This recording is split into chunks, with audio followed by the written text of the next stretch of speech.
Hi again then guys, and welcome to episode 51 of Days Gone By, the review series for Gran Turismo's classic cars, and also going way back as far as vintage cars. Now this particular vehicle is one of the slightly newer classics to be featured in the series. It's a 1983 vehicle, no way near as old as some of the other cars, and it's a car which is kind of in a subcategory beyond just being a classic. Because this car, the Nissan 240RS Silvia, is of course a homologation special. And there are different kinds of homologation special. You've got Le Mans homologation specials like the CLK GTR, the 911 GT1, the Lotus Elise GT1, and they are road-going versions of Le Mans race cars.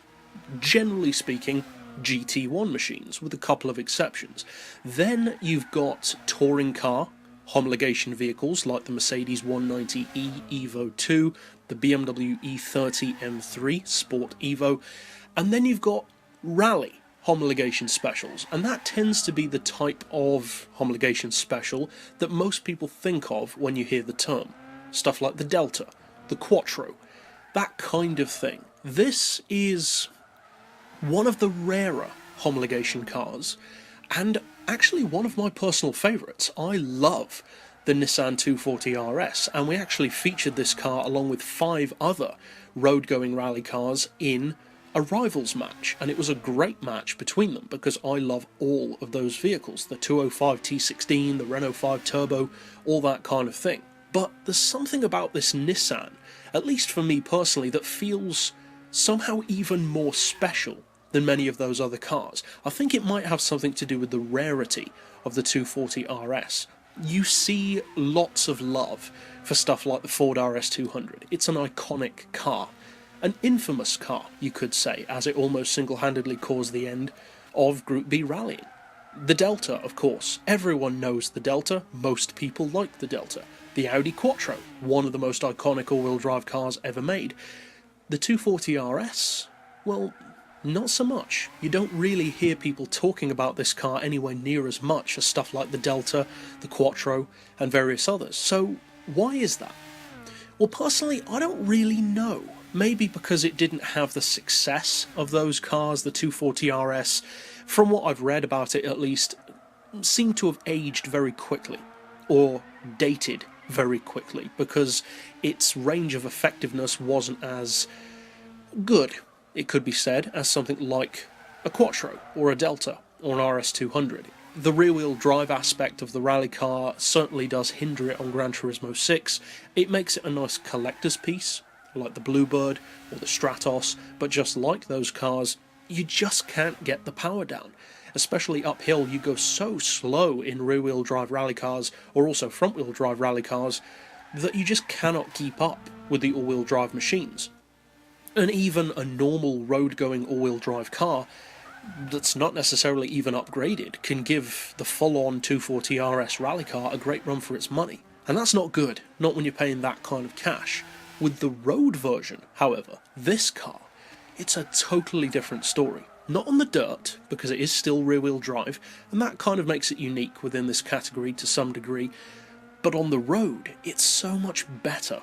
Plus, you have the fact that, like with the Beetle RSI compared to the Beetle Cup car, the road-going version in this case is faster than the rally car. Now, this car has, as the name kind of suggests, a 2.3 litre, close to 2.4, hence the 240RS, but not quite. A 2.3 litre turbo.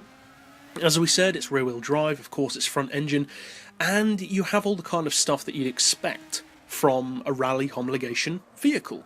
Around 240 or so horsepower, it's pretty light, you've got the massive blistered arches, which I personally think look fantastic on this car. You've got that rough, rugged, boxy appearance, which makes those cars age so well.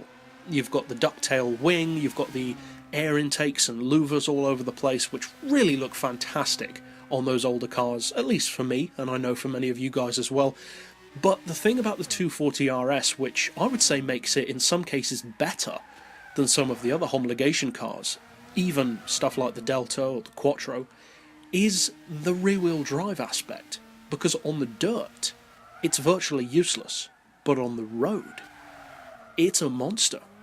And when you combine the advantage that that rear-wheel drive handling gives you with a package that only weighs 848 kilos, which is literally the same territory as the Renault 5 Turbo, which is physically a much smaller car, and you've got yourself a track monster. Now, this thing doesn't have the sheer power of a modern performance car. You're looking at 442 horsepower, 278 foot-pounds of torque, and it puts out huge numbers per tonne because of the fact that even though those power figures aren't that great, the weight is so low that you're still looking at 521 horsepower per tonne.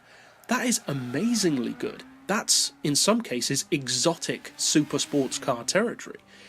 And the PP is also quite high, but understandably so given how light this car is. 529 is quite high. Perhaps a little bit too high, but as I said, understandably high. Now, I wouldn't necessarily recommend trying to race it at that level. If you are an excellent driver, then of course give it a go, but for most of us, you just won't have in particular the top-end pace to be able to keep up with many of the other cars that you'll be looking at that level, stuff like GTRs. It just doesn't have that kind of top-end power. But around corners, this really can be an incredible vehicle, easily better than the Delta and the Quattro at least, definitely better than the RS200 for me as well in terms of sheer manoeuvrability, and the fact that you're on the tarmac makes the all-wheel drive kind of a negligible difference. It handles so much better, I would say, than many of its rivals on the tarmac that it more than makes up for any lack of off-road ability. Now, in real life, of course, it doesn't make up for that because it was designed to be a rally car, but on the game, it means that this vehicle can be an incredible circuit racer. So although, yes, it is pretty expensive at 72 grand, so are most of the other homologation cars. So overall, if you haven't checked out the 240RS, I would definitely recommend doing so because it is an underappreciated monster. But that's it for this pick overall. I'll see you guys next time, and as always, thanks for watching.